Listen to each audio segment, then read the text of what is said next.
ભૂમિ બેટા મને ભૂખ લાગી છે, ખાવાનું દ્યો ને. એ હા આપો, ઘડીક પોરો ખાવ.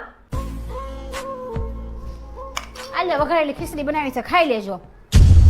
ભૂમિ બેટા થોડી છાશ આપો ને. એ સાસ નથી, કેટલી ઉધરો આવે, આખો દી ઠો ઠો કરો. આમ નામ ખાઈ લો સાના મના.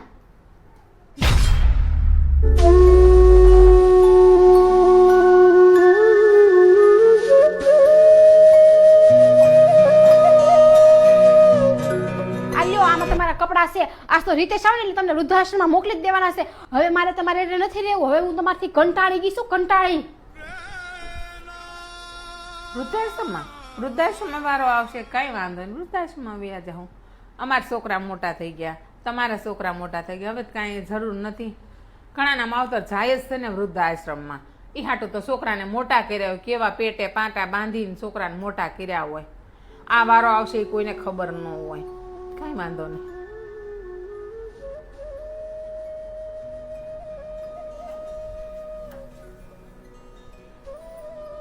કેમ મમ્મી રોયા હોય એવું લાગે છે? કાંઈ થયું છે મમ્મી?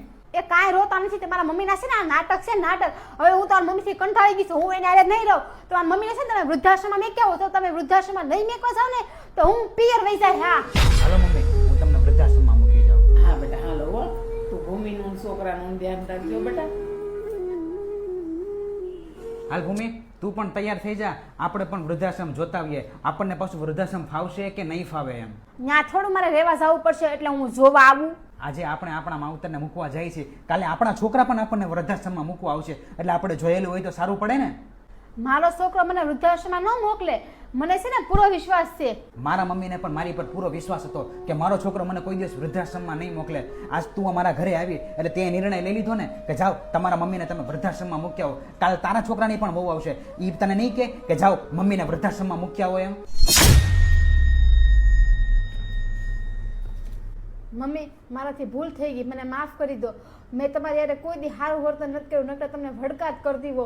મારાથી બહુ મોટી ભૂલ થઈ ગઈ છે, મને માફ કરી દો. હવે મારાથી આવું કોઈ દિવસ હું નહીં કરું. પ્લીઝ મને માફ કરી દો, મને માફ કરી દો. બેટાના દીકરાને સમજણ હતી એટલે તને સમજાવી અને તું સમજી ગઈ, નહીતર મારે વૃદ્ધાશ્રમમાં જવું જ પડત. બેટા તું સમજી ગઈ એટલે સારું કહેવાય. અમારો ખાલી આ એક સંદેશ જ છે, તમારા ઘરમાં પણ આવું ના થાય એનું તમે ખાસ ધ્યાન રાખજો, કારણ કે મા બાપથી મોટું કાંઈ છે જ નહીં. મા બાપથી મોટું આ દુનિયામાં કોઈ નથી.